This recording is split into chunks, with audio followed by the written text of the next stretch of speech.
Le problème, c'est à qui donnez-vous cet argent?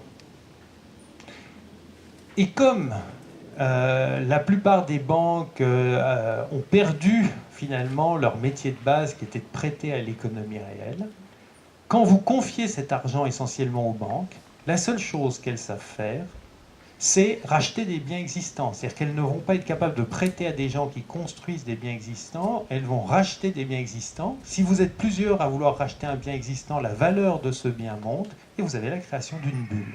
Et à l'heure actuelle, on a encore la recréation d'une bulle. Et évidemment, cette bulle étant contrôlée par un nombre limité de personnes, vous imaginez bien que cette injection de monnaie accroît les inégalités dans les pays au lieu de les décroître. Ce qui aurait été différent si on avait, par exemple, augmenté les salaires. Alors, qu'est-ce qui fait qu'on ne peut pas le faire? Et on va arriver au problème de qu'est-ce que les États peuvent faire.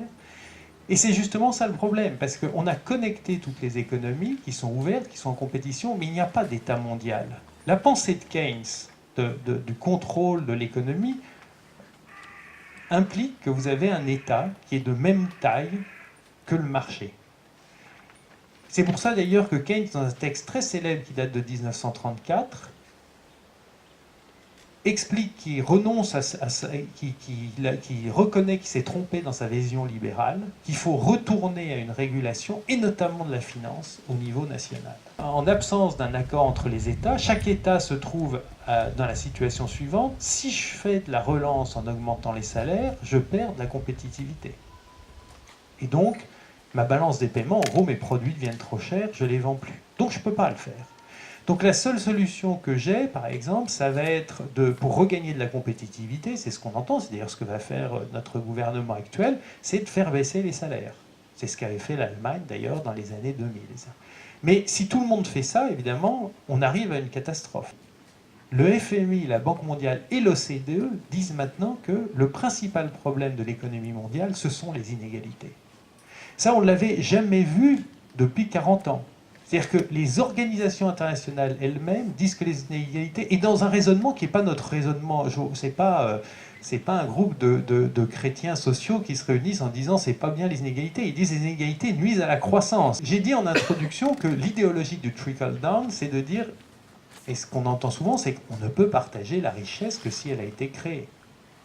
Sauf que, en fait, ça c'est vrai au niveau, à la limite, d'une petite communauté. C'est plus vrai si vous êtes au niveau de l'économie monde. Si vous vous adressez à un entrepreneur, bien sûr qu'il ne peut distribuer comme salaire que la contrepartie de ce qu'il a vendu. Mais ce qui le motive pour créer de l'activité, c'est pas de créer de la richesse, c'est de répondre à une demande. S'il pense qu'il n'a pas de marché, il ne va pas investir. Et la demande, elle vient d'où? Des salaires, des consommateurs. Donc vous voyez bien qu'en fait, le système est circulaire. Vous avez la consommation qui, par sa demande, nourrit l'activité, qui, elle, va fournir les salaires qui nourrissent. Et c'est un cercle qui peut être vertueux. C'était l'idée qu'avait eu Keynes, qui était de dire, ce cercle ne fonctionne pas de lui-même, il faut un moment qu'il y ait une puissance, l'État, qui le réinjecte de l'activité pour recréer un cercle vertueux, parce qu'un cercle vertueux, par définition, il peut aussi tourner en sens inverse, et c'est ce qu'on appelle un cercle vicieux. Et quand tous les pays font de la concurrence salariale, ce qu'ils tuent, c'est la consommation. Et donc, c'est les perspectives pour les entreprises d'investir. Il y a deux options possibles quand vous êtes dans cette impasse du cercle vicieux. La première, c'est de restaurer la capacité de la puissance publique à, par exemple, prélever de l'impôt ou créer de la monnaie,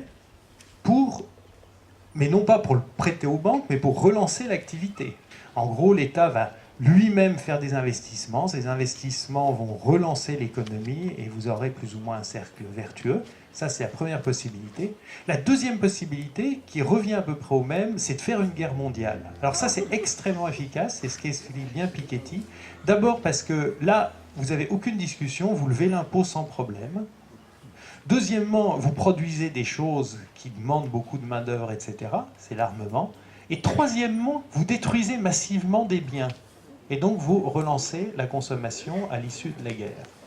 Donc voilà les alternatives auxquelles on est confronté. Et quand on voit le jeu des fois un peu dangereux et le taux d'armement qui monte, qui est une course aux armements, on se demande si on est dans une phase pré-14-18. Mais heureusement, il y a la société civile, la conscience internationale, et donc il y a quand même tout un travail pour dire il va bientôt bien falloir être raisonnable et avoir une autre approche pour combattre les inégalités d'une manière différente que la destruction de richesses par la guerre.